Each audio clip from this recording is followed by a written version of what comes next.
അരിയും പൂവുമിട്ട് പന്തലിൽ പൊന്നുവെച്ച് അത്യുത്തര കേരളം മറ്റൊരു പൂരാഘോഷത്തിലേക്ക് കൂടി ചുവടുവെച്ചു. ഇനിയുള്ള ദിനരാത്രങ്ങളിൽ ഇവിടുത്തെ കഴകങ്ങളിലും ക്ഷേത്രങ്ങളിലും കാവുകളിലും പൂരക്കളിയുടെ അലയൊലികൾ ഉയരും. ദിസ് ന്യൂസ് സ്പോൺസർഡ് ബൈ ഉയർന്ന ഗുണനിലവാരം, തികഞ്ഞ വിശ്വസ്തത, ജനതാ പാൽ. പ്രതീകാത്മകമായി കാമ പുനർജനിക്കു വേണ്ടിയുള്ള ആരാധനയായ പൂരോത്സവത്തിന് മുന്നോടിയായാണ് പൂരക്കളിക്കുള്ള പുറപ്പന്തലിൽ പൊന്നുവെക്കൽ ചടങ്ങ് നടത്തുന്നത്. മീനമാസത്തിലെ കാർത്തിക നാൾ തൊട്ട് കാമദേവ ദഹനനാളായ പൂരം വരെ കഴകങ്ങളിലും ക്ഷേത്രങ്ങളിലും കാവുകളിലും നടക്കുന്ന പൂരോത്സവത്തിൻ്റെ ഭാഗമായുള്ള പൂരക്കളിക്കും ഇതോടെ തുടക്കമായി. പൂരാഘോഷത്തിൻ്റെ വിളംബരം കൂടിയാണത്. ഭക്തിയുടെ നിറവിൽ പൂരവും പൂരക്കളിയും മർത്തുകളിയും അരങ്ങുണരുന്നത് മീനമാസ ആരംഭത്തോടെയാണ്. ഉത്തരമലബാറിൽ മീനപ്പൂരം പൂക്കളുടെ പൂരമാണ്. കാമദേവന്റെ പുനർജനനവും ശിവപാർവതി പരിണയവും നടന്ന ദിനമായും മീനമാസത്തിലെ പൂരോത്സവത്തെ സങ്കല്പിക്കുന്നു. പൂരപ്പൊലിമയിൽ പെണ്ണും വിഷുസംക്രമപ്പുലരിയിൽ ആണും ആനന്ദരസത്തിൽ ആറാടുമെന്നാണ് വാമൊഴി വഴക്കത്തിലൂടെ ഐതിഹ്യപ്പെടുന്നത്. മീനത്തിലെ കാർത്തിക നക്ഷത്രം തൊട്ട് പൂരം നക്ഷത്രം വരെയുള്ള 9 ദിനരാത്രങ്ങളിലാണ് പൂരോത്സവത്തിൻ്റെ വേറിഷ്ട അനുഷ്ഠാന ചടങ്ങുകൾ.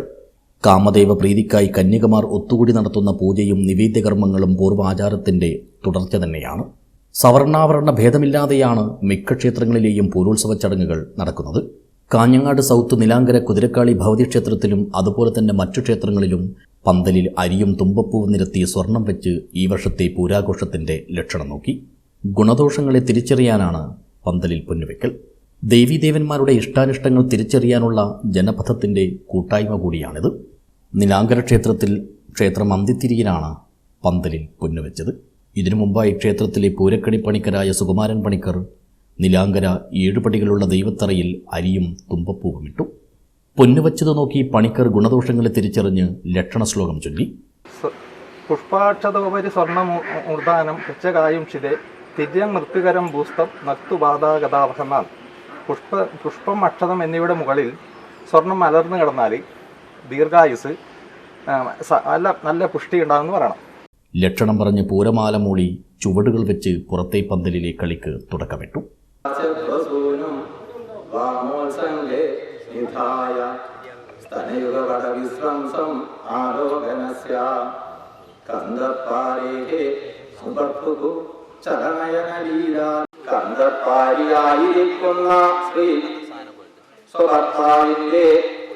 ചലനയനലീലാലോലത്തെ ആലോകനം ചെയ്തിട്ട് അവളുടെ സ്നേഹോയുക്തമായിരിക്കുന്ന മുഖാബ്ജം എൻ്റെ കൃത്യങ്ങളെ അജ്ഞതാന്തപ്രശാന്തിക്കായിക്കൊണ്ട് എല്ലായ്പ്പോഴും രസിക്കണമേ.